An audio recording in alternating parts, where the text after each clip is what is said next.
মহররম, এই মহররম মাস প্রথম মাস।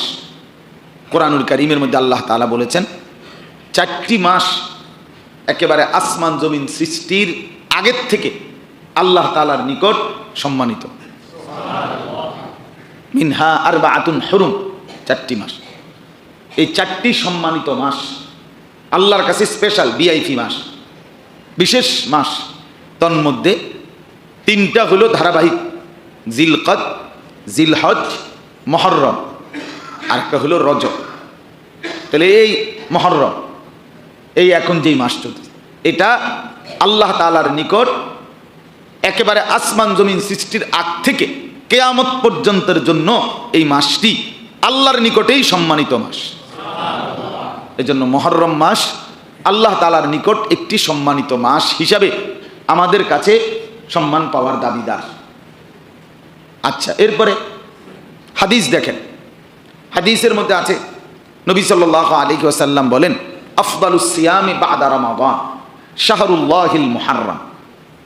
রমজানের পরে, রমজানের রোজা রাখার পরে বাকি 11 মাসের মধ্যে নফল রোজা রাখার ক্ষেত্রে সর্বোত্তম শ্রেষ্ঠতম হলো আল্লাহর মাস মহররমের রোজা। এইখানে নবীজি সাল্লাল্লাহু আলাইহি ওয়াসাল্লাম বলেন শাহরুল্লাহিল মুহাররম, আল্লাহর মাস মহররম। তাহলে হাদিসে নবীজি সাল্লাল্লাহু আলাইহি ওয়াসাল্লাম মহররমকে সরাসরি কার মাস বলছেন? আল্লাহর মাস। তাহলে এই দৃষ্টিকোণেও মহররম মাস সম্মানিত।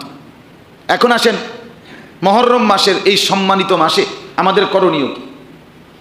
আমাদের করণীয় হলো 2টা। কয়টা? 1 নাম্বার হলো আল্লাহর দেওয়া প্রতিটি মাস, বছর, সপ্তাহ, ঘন্টা, মিনিট, সেকেন্ড, মানে সময়, সেটা যেই কোনো মাসে হোক, আল্লাহর দেওয়া প্রত্যেকটা মাস, বছর, সপ্তাহ, দিন, ঘন্টা, মিনিট, সেকেন্ডে আল্লাহর একটা মৌলিক চাওয়া আছে বান্দার কাছে। সব প্রতিটা সময় আল্লাহ তাআলার একটা চাওয়া আছে। সেটা কি? আল্লাহ তাআলা বলেন, ফালা তাজলিমু ফীহিন্না আনফুসাকুম। আমার বান্দা, ঘন্টা বলো, মিনিট বলো, মাস বলো, বছর বলো, সেকেন্ড বলো, হায়াত বলো, জীবন বলো, সময়ের প্রতি মিনিট, রাতের প্রতি অংশ, দিনের প্রতি অংশ, প্রতি মিনিট মিনিট বদলানো, এই যা কিছু, এটা সম্পূর্ণ সময়টা আমি আল্লাহ। কার বলেন? আল্লাহ। ইউকাল্লিবুল্লাহুল লাইলা ওয়ান নাহার। আল্লাহ তাআলা বলেন আল্লাহই রাত এবং দিন পরিবর্তন করে। রাতকে দিন বানায় কে? দিনকে রাত বানায় কে? আল্লাহ বলেন আমি যদি এই দিনকে টেনে লম্বা করে আর দিন বানিয়ে রাখি কিয়ামত পর্যন্ত, কুল আরাআইতুম ইন জাআলাল্লাহু আলাইকুমুন নাহারা সারমাদান ইলা ইয়াউমিল কিয়ামা মান ইলাহুন গায়রুল্লাহ ইয়াতিকুম বিলাইলিন তাসকুনুনা ফীহি। কে আছে আমি আল্লাহকে বাদ দিয়ে? বলো তো বান্দা, আর কে যে তোমাদের জন্য আজকের এই দিন শেষ করে রাত আনবে? যদি আমি না আনি, যদি আমি কিয়ামত পর্যন্ত দিন বানিয়ে রাখি, তাসকুনুনা ফীহি, যেই রাতে তোমরা আরাম, শান্তি, নিদ্রা, ক্লান্তি দূর করে থাকো, প্রশান্তি লাভ করে থাকো, সেই রাত্রি কোথায় মিলবে যদি আমি না দেই?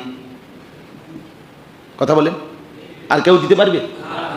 কোরআনুল কারীম আল্লাহ বলেন হুয়াল্লাযী জাআলাল লাইলা ওয়ান নাহারা খিলফাতান। তিনি আল্লাহ যিনি রাত এবং দিনকে পর্যায়ক্রমে ধারাবাহিকভাবে বানিয়ে থাকে।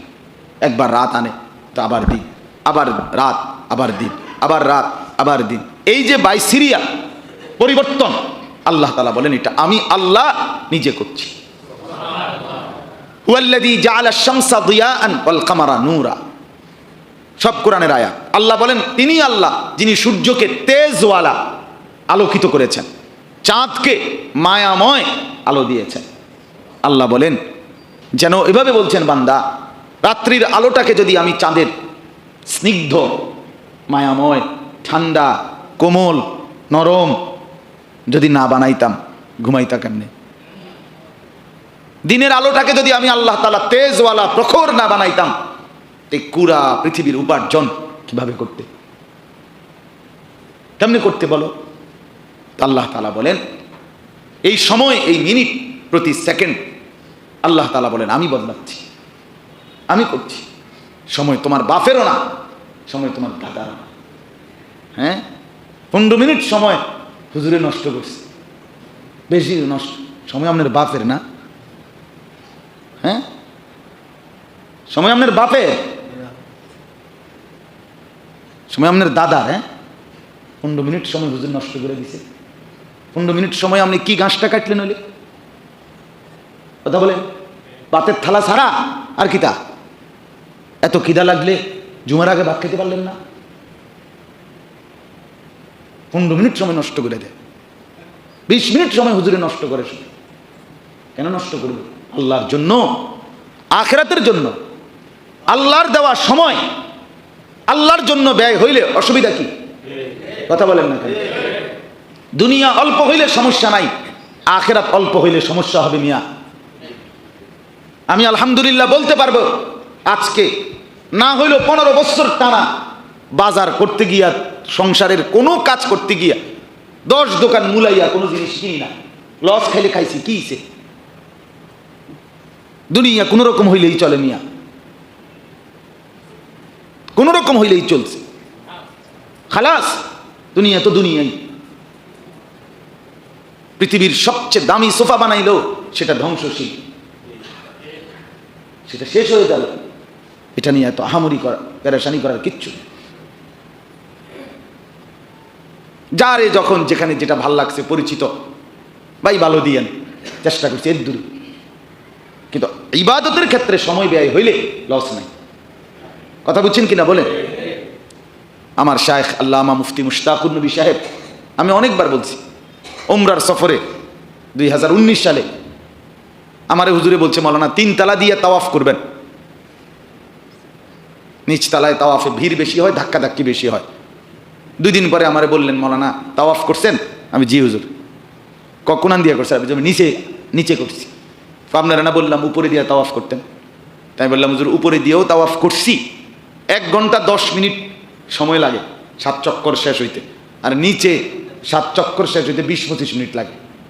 কাছে না, 20-25 মিনিট লাগে হুজুর, সময় বেশি লাগে। এই তখন হুজুরে আমারে আল্লাহর ঘরের সামনে দা বৈশা হুজুরে আমার এই কথাটা বলছে, মাওলানা সময় কি আপনার আব্বার? সময় আপনার বাপের সময়? আমি বলছি না, সময় আমার আল্লাহর। বলছে তো আল্লাহর দেওয়া সময় আল্লাহর জন্য একটু বেশি ব্যয় হইলে আপত্তি কিসের? ওইটা আমার কলজা শুদ্ধা লাগছে। সেই থেকে আমি আজও উমরার সফরে উপরেই তাওয়াফ করি।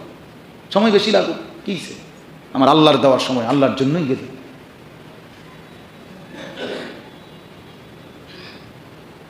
আজ 9 বছর পরেও আমার আফসোস লাগে মাঝে মাঝে। 9 বছর আমি এখানে ক্ষতি, এরপরেও শুনি মাঝে মাঝে যে সময় নষ্ট করে।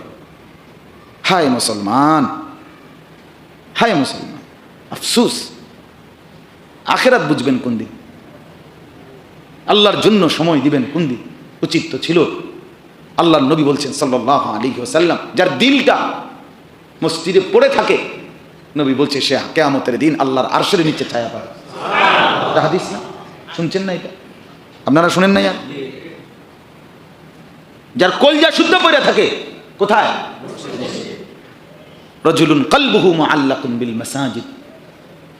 মসজিদ যার আপন, মসজিদ যার প্রিয় জায়গা, মসজিদে আসলে যার দিল জুড়ায়া যায়, মসজিদে আসলে যার কলিজা ঠান্ডা হয়ে যায়, মসজিদে থাকলে যার পানির মধ্যে মাছ যেমন আরামে থাকে, আল্লাহর নবী বলছে ইমানদার মসজিদে এরকম আরামে থাকে।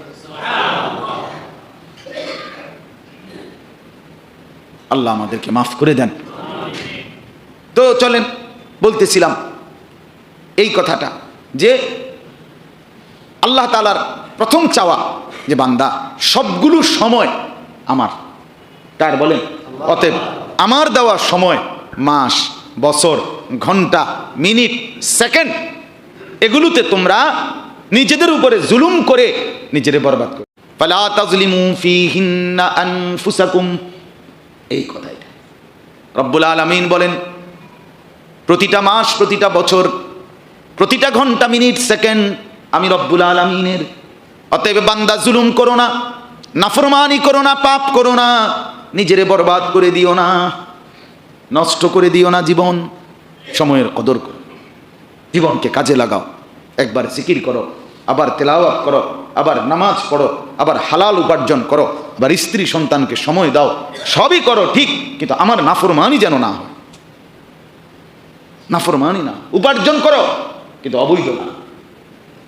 স্ত্রী সন্তানকে সময় দাও কিন্তু নাফরমানির কাজে না, নাফরমানির কাজে। জুলুম করো না, আল্লাহ বলছে নষ্ট করো না। হযরত মুজাহিদ রাহমাতুল্লাহ আলাই একজন বড় মুফাসসির ছিলেন। তিনি বললেন প্রতিটা দিন, এই যে সকাল হয়, ভোর হয়, প্রত্যেক দিন আলোকিত হলে, ভোর হলে পৃথিবীবাসী আমাদেরকে ডাক দিয়ে বলে, প্রতিটা দিন ডেকে বলে, হে দুনিয়াবাসী, আমি একটা দিন আল্লাহর কসম শুধু আজকের জন্যই তোমাদের কাছে এসেছি, কিয়ামত পর্যন্ত আমি আর কোনোদিন আসবো না, তোমরা আমারে নষ্ট করো না। বলেন আজকের শুক্রবার, আর কোনদিন আসবে? আগামী শুক্রবার, তো আগামী শুক্রবারে না, আগামী শুক্রবার কি 28শে জুলাই? আগামী শুক্রবার 28শে জুলাই, আর কোনদিন আসবে? প্রতিটা দিন বলে আমি আর আসবো না, হে আল্লাহর বান্দা আমি আর আসবো না, এই একদিনের জন্যই এসেছি, আমারে নষ্ট করো না, আমারে বরবাদ করো না, আমারে নষ্ট করো না। জিন্দেগি সুন্দর করেন, কলিজা নরম করেন, নিজেকে সাজিয়ে তোলেন। মুরব্বীদেরকে বলি, যে যেই আমলের মধ্যে আছেন, যে যেভাবে চলতেছেন, এটাকেই জীবনের শেষ মনে করেন না, যেন আমি এই রঙেই চলুম মিয়া, হুজুর আমনে তুনো আরো 200 বছর আমনে বললো আমি লড়তাম না, আমি যেমনে আছি এমনি, না না না, এত গাদ্দারি ঠিক না মিয়া। অজু ঠিক করেন, নামাজ ঠিক করেন, সূরা ঠিক করেন, তেলাওয়াত ঠিক করেন। শেষ টাইমে মানুষে প্রথম 2 ঘন্টা পরীক্ষার হলে যে দূর লেখে, একের সবাই জানে এটা, শেষের ঘন্টা লেখা উড়ে গেলা, সবাই এটা বুঝে। শেষ ঘন্টার লেখা কি হয়? স্পিড বাড়ে। শেষের আধা ঘন্টা আরো স্পিড বাড়ে। শেষের 10 মিনিটে প্রশ্নের উত্তর দিয়ে লাগছে 3টা 2টা, ধুমধাম। তাহলে শেষ বেলায় আমার দুনিয়া থেকে বিদায়ের সময় আসা পড়ছে, হায় আমি তো চলেই যাব, আমার আর অল্প কদ্দুর সময়, আরেকটু হুলস্থুল কইরা নেকি বাড়ানো দরকার না? না বইয়া বইয়া বন খায়, বিড়ি খায়, সাদওয়ানের টুল একটার মধ্যে চিকন টুল একটা বিছাই দিছে, এটার মধ্যে এরকম করে মেন মেন মেন মেন ব্যান ব্যান ব্যান ব্যান, টেলিভিশন চায়, মনে চায় না, শরীরে দেয় না, এরপরও বেডি চায়। অসভ্যতা কি কার? আশ্চর্য কথা। নোংরামি ছাড়া আর কিছু না মিয়া, মূর্খতা ছাড়া আর কিছু না। এই জন্য নিজের জীবন কদর করবেন। বলেন ইনশাআল্লাহ, বলেন ইনশাআল্লাহ। বেশি শক্ত হয়ে গেছে, অসুবিধা, এসি চলতেছে তো এত অসুবিধা না। এসি চলার কারণে যত শক্তই হোক গাও লাগতো না, কারণ এসি চলে যেহেতু। আল্লাহ আমাদেরকে মাফ করে দেন। তো শেষ কথা হইল, দ্বিতীয় আমল হইল মুহররম মাসের রোজা। এই যে যেটা মাত্র বললাম, নবীজি বলেন আফদালুস সিয়াম, সর্বশ্রেষ্ঠ রোজা রমজানের রোজার পরে এই মুহররমের রোজা। সুবহানাল্লাহ। মুহররমের 2টা রোজা, আশুরা 10ই মুহররম এবং তার আগের দিন বা পরের দিন 2টা রোজা রাখা। এই 2টা রোজা অনেক দাম। বিশেষ করে আগামীকাল শনিবার 10ই মুহররমের রোজা, একটি রোজা। আল্লাহ নবী সাল্লাল্লাহু আলাইহি ওয়াসাল্লাম বলেন সিয়ামু ইয়াউমি আশুরা আহতাসিবু আলা আল্লাহ আন ইউকাফফিরা আস-সানাতা আল্লাতী ক্বাবলা, পিছনের 1 বছরের গুনাহ আল্লাহ মাফ করে দিবেন। আলহামদুলিল্লাহ। আজকে 9ই মুহররম। আল্লাহ নবী সাল্লাল্লাহু আলাইহি ওয়াসাল্লাম ইন্তেকালের পূর্বের বছর নবীজির উপরে কোরআনের আয়াত নাজিল হয়েছে একটা, কি কোনোভাবে ইহুদি এবং খ্রিস্টানদের সাথে ইমানদারের যেন মিল না হয়। তা আল্লাহ নবী সাল্লাল্লাহু আলাইহি ওয়াসাল্লামকে সাহাবীরা বললেন, ইয়া রাসূলুল্লাহ, আশুরার রোজা যে একটা 10 তারিখ আমরা রাখি, এটা তো ইহুদিরাও রাখে, আর এটা তো মিল লাগেছে। নবীজি বলছেন লা ইন বাকিতু ইলা আমিন, আমি যদি আগামী বছর বেঁচে থাকি, এবছর তো আমরা রাইখা লাইছি, আচ্ছা ঠিক আছে চলো সামনের বছর যদি বেঁচে থাকি, লা আসুমান্না তাসিআ, তাহলে 9 তারিখেও আমি একটা রোজা রাখব। তার মানে 10 তারিখটা তো আছেই, 9 তারিখও একটা কি রাখবো, রোজা রাখবো। তাহলে কয়টা হইলো? 2টা। সেই থেকে ওলামায়ে কেরাম বলেন, সাহাবায়ে কেরামও রাখতেন যে আশুরার রোজা 2টা রাখা মুস্তাহাব, উত্তম, অর্থাৎ 9, 10 অথবা 10, 11, মূলত 10টা যেন ঠিক থাকে, একটা না রাখা। বাকি একটা রাখা না জায়েজ না, একটা রাখা কি না, না জায়েজ না। চেষ্টা করা যে দুইটা রাখতে।